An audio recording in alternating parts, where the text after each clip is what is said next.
Saudara dan saudari yang terkasih, beberapa tahun yang lalu saya memimpin upacara sakramen pernikahan di satu kapel di kota Bandung. Kemudian ketika menyambut mempelai di ujung sana, saya berjalan tetapi perasaan saya kurang enak.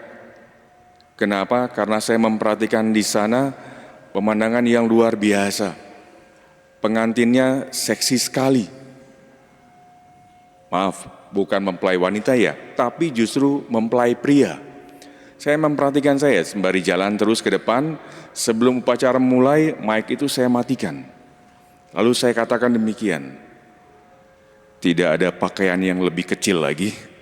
Artinya pakaian yang digunakan sungguh sangat sempit menurut saya. Lalu mempelai pria berkata, "Pastor, saya kurang pas waktu penyesuaian, fittingnya itu kurang pas." Kapan saya bilang? 6 bulan yang lalu, Pastor. Lalu 1 bulan kemarin itu baru di fitting, lalu ternyata kekecilan karena badan saya membengkak. Karena sudah waktu, ya sudah. Tidak ada waktu lagi, Pastor, jadi saya pakai yang ini. Jadi mohon maaf, Pastor, sungguh seksi saya hari ini. Saya bilang, ya sudah, kita lanjutkan, yang penting ekaristi dan peneguhannya. Saudara dan saudara yang terkasih, ilustrasi singkat yang mau mengatakan bahwa biasanya kalau kita membeli pakaian, kalau tidak secara online, kita akan mencoba menyesuaikan, mempaskan baju itu, pakaian itu ke fitting room, cocok atau tidak, terutama ukurannya. Jangan ukuran saya XL lalu saya memakai S atau M. Atau apakah cocok coraknya, apakah cocok dengan warna kulit saya, supaya pas semuanya, harmonis semuanya dan enak dipandang mata.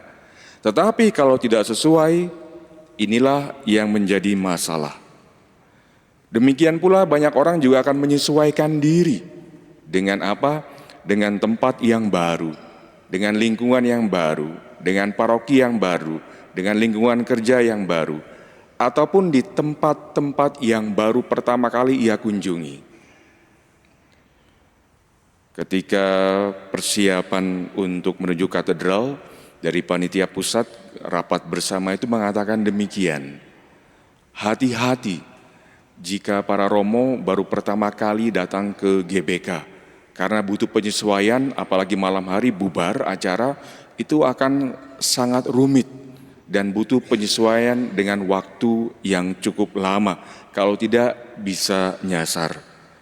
Saudara dan saudara yang terkasih, penyesuaian diri dibutuhkan ketika kita menghadapi suatu persoalan atau peristiwa dalam hidup kita. Orang-orang Farisi dan ahli Taurat berdiskusi dengan Yesus tentang penyesuaian diri. Mereka berkata, "Kenapa murid-muridmu tidak berpuasa? Sementara Yohanes Pembaptis muridnya berpuasa. Kami juga mengajarkan berpuasa." Betul memang, Yohanes Pembaptis dengan langkah laku hidup yang sangat ketat dan disiplin di padang gurun, ia mencoba berpuasa dengan tujuan yang murni. Demikian pula dengan orang-orang Farisi, berpuasa tetapi secara berlebihan. Maka Yesus mengkritik mereka, apakah tepat berpuasa dengan cara yang berlebihan? Mengapa? Karena itu sungguh tidak bijaksana. Maka Yesus memberikan 2 perumpamaan. Yang pertama adalah ia mengatakan tidak pantas kalau masih dalam mempelai di sana, tetapi kita sudah berpuasa. Artinya apa? Upacara pernikahan di budaya Yahudi bisa berlangsung seminggu, maka dibutuhkan makanan anggur yang banyak. Tidak elok rasanya bagi mereka kalau berpuasa pada saat apa? Ada pesta pernikahan, tidak menghormati, tidak respect kepada tuan rumah. Saya tidak bisa menyesuaikan diri dengan yang empunya rumah atau mempelai yang mengundang kita baik-baik. Yang kedua adalah alasan yang lebih mendalam, yaitu ketika kain baru kemudian ditambalkan pada kain yang sudah lama. Kain baru ini masih kuat. Ketika dia menyatu, pasti akan merobek kain yang lama, karena memang berbeda. Yang lain lagi adalah anggur baru, kata Yesus, tidak mungkin ditempatkan dalam kantung anggur yang lama, karena anggur baru akan berfermentasi dan mengembang. Sementara anggur lama, kantongnya ini itu terbuat dari kulit kambing yang sudah melar. Kemudian kalau anggur baru ini ditempatkan, dia berfermentasi mengembang dan hancurlah kantong yang lama ini. Kantongnya hancur, anggurnya terbuang. Jadi sama sekali kita tidak mendapatkan apapun juga. Saudara dan saudari yang terkasih, refleksi yang bisa kita ambil dari pelajaran Injil hari ini adalah ketika kita menerima Yesus, kita mempunyai sudut pandang yang baru. Tetapi tidak bisa serta-merta ajaran Yesus itu dicangkokkan begitu saja ke dalam keyakinan dan sudut pandang kita yang lama. Agama orang-orang Farisi dan ahli Taurat, kepercayaan mereka menekankan pada hal-hal yang bersifat lahiriah, penampilan semata. Tetapi Yesus lebih masuk ke dalam, yaitu kepada hal-hal yang batiniah, yang merubah saya secara pribadi dan mengajak orang lain untuk juga berubah. Mari kita renungkan dan bertanya dalam diri kita masing-masing.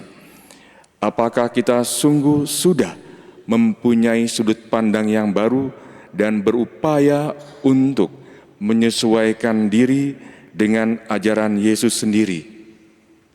Atau apakah kita masih meyakini dan berpendapat bahwa anggur yang lama lebih baik dan tempat yang lama pun juga lebih baik? Apakah ada sesuatu yang menghalangi kita untuk menerima dan beradaptasi serta menginternalisasi ajaran Yesus sendiri? Jika kita masih mempunyai keyakinan seperti itu dan kesulitan untuk menerima ajaran Yesus dan beradaptasi dengannya, serta kesulitan untuk menerima perubahan-perubahan yang dapat memperdalam dan mengembangkan iman kita, jangan-jangan kita masih sama seperti orang Farisi dan ahli Taurat yang sungguh melaksanakan aturan keagamaan, tetapi sama sekali secara rohani tidak ada perubahan di dalam diri kita. Mari kita hening sejenak.